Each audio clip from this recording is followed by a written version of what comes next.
তোদের গান শুনে কুত্তায় পালাই গেছে। এদিকে আয়, এখন এখানে ছবি তুলবো। আরে এটা এখানে কে রাখছে? দাঁড়া, সরাই রাখি।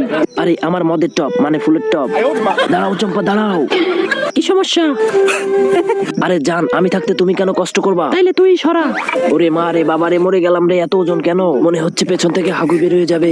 অবশেষে শেষ সম্বলটা বাঁচাইতে পারলাম। এবার এটা স্প্রে বোতলে ঢুকাই ফেলি, তাহলে আর চম্পা বুঝতে পারবে না। গলাটা শুকাই গেছে, অল্প একটু খেয়ে নি। আহ কি মজা, মনে হচ্ছে অমৃত খাচ্ছি। এই রাজু, আমাদের একটা ছবি তুলে দাও। আরে চম্পাদি, রাজুর হাতের পানি বৃষ্টির মতো ছড়ালে ছবি অনেক সুন্দর হবে। এই রাজু, বোতলটা আমার কাছে দাও। বৃষ্টি পরে টাপুর টুপুর ছবি তুলবো গাপুর গুপুর। আরে মদের গিরান আসে কোথা থেকে? রাজু, হালার পোহালা বোতলে মদ ঢুকায় রাখছিস, তারা তোরে খাইছি। আরে রাজু ভাইয়ের ডাইনি বউ তো রাজু ভাইকে তাড়া করতেছে। তাড়াতাড়ি যাই, রাজু ভাইকে বাঁচাতে হবে। আসো আসো আসো, এই নাও, দেখো এবার কেমন লাগে। শালার পর শালা মুখলেস, দাঁড়া, তোরেও খাইছি। এই মটকু, এখান থেকে দুইটা বদমাইশকে যেতে দেখছিস? না চম্পতি, দেখি নয়। আরে এরা কারা? এদিকে আসো সুন্দরী, তোমার সাথে কথা আছে। আসলে আমি তোমাকে ভালোবাসি, এটাই বলতে আসছিলাম। তাইলে এই নাও চুম্মা। রাজু ভাই পালান পালান পালান।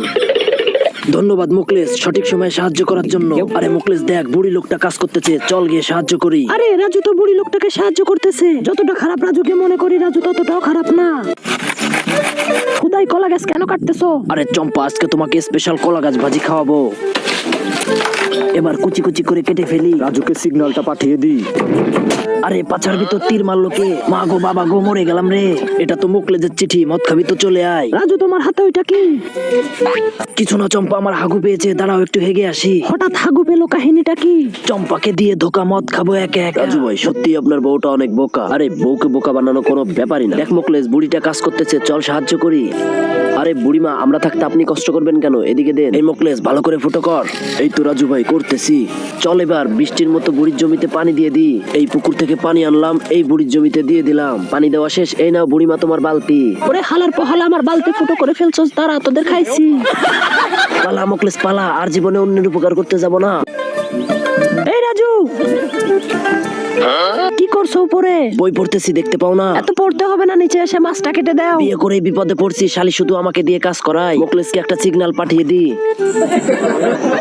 আরে এটা কি? এটা তো রাজুর সিগন্যাল। আসলে কি ভাঙাড়ি? ভাঙাড়ি বিক্রি করবেন? ভাঙাড়ি। এই ভাঙাড়িওয়ালা, এদিকে আসো।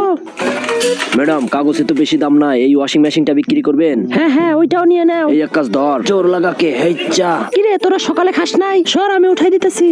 এই দেখ কত সহজ। ধন্যবাদ ম্যাডাম। কাহিনী কি বুঝলাম না, এত ওজন মনে হলো কেন? এই দাঁড়া দাঁড়া, রাজুকে বের করতে হবে। কিরে রাজু, বেঁচে আসোস? হ্যাঁ মুকলেশ, বেঁচে আছি। এই দেখ, তোদের লেগে কিনে আইছি। রাজু ভাই, অনেকদিন পরে তো বড় মাছ খাবো, অনেক মজা হবে। মাছের সাথে একটু মদ হলে কেমন হবে বলতো? পুরো জমে যাবে রাজু ভাই। কিন্তু এটা আনবো কেমনে? আরে রাজু ভাই সব পারে। আসসালামু আলাইকুম বড় ভাই, লিচু খাইতেছেন নাকি? এই রাজু, আমার লিচুতে হাত দিবি না। আরে ভাই, আমি তো আপনার লিচু নিতে আসি নাই, আমি তো শুধু জানতে আসছি আপনি কোন বাজার থেকে লিচুটা কিনছেন। আরে পাত দিল কে? হালার পর হালা, আমার মদ চুরি করা হচ্ছে, দাঁড়া তোদের